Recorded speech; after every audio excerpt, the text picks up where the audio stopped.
সম্প্রতি পাহাড়ি ঢলে ফেনী, মহুরী, কহুয়া ও সিলোনিয়া নদীর বাঁধ ভেঙে বন্যায় বিভিন্ন এলাকা ফসল ও মৎস্য বিভাগের ব্যাপক ক্ষয়ক্ষতি হয়েছে। ক্ষতি পুষিয়ে ঘুরে দাঁড়াতে সরকারের সহযোগিতা কামনা করেছেন স্থানীয়রা।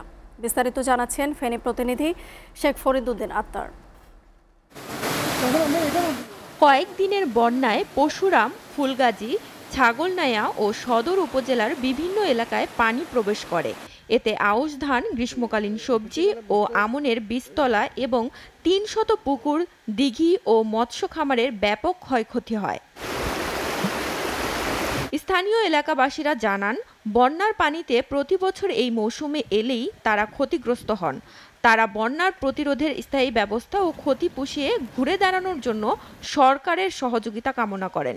কৃষি জমিতে আমাদের যে রোপণের জন্য বীজ রোপণ করছিলাম, ওই বীজগুলো আমাদের নষ্ট হয়ে গেছে। ওই গ্রামের পুকুর একটাও নাই, সব মাছ চলে গেছে।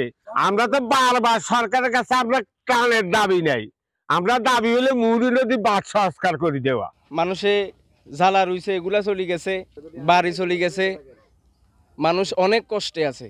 বন্যায় ফেনী, পরশুরাম, ফুলগাজী, ছাগলনাইয়া, দাগনভূঞা, সোনাগাজী ও সদর উপজেলার বিভিন্ন এলাকায় ৮৫৫ হেক্টর আউশ আবাদ, ৫৫৭ হেক্টর গ্রীষ্মকালীন সবজি, ৬৯৪ হেক্টর আমনের বীজতলা ক্ষয়ক্ষতি হয়েছে। এছাড়াও মৎস্য খামারে ব্যাপক ক্ষতি হয়েছে। নিমজ্জিত অঞ্চলের একটা প্রাথমিক প্রতিবেদন আমরা উদ্যম কর্তৃপক্ষের কাছে পাঠিয়েছি। তারপর আমরা চূড়ান্ত রিপোর্ট প্রদানের পর আমরা তাদেরকে পুনর্বাসনের ব্যবস্থা নেব। যে সকল কৃষক আমন বীজতলা করেছে হয়তো নষ্ট হয়ে গেছে, সেই সকল কৃষকদেরকে আমরা পুনরায় বীজ দিয়ে আবার বীজতলার মাধ্যমে আমনে ফিরিয়ে নিয়ে আসবো।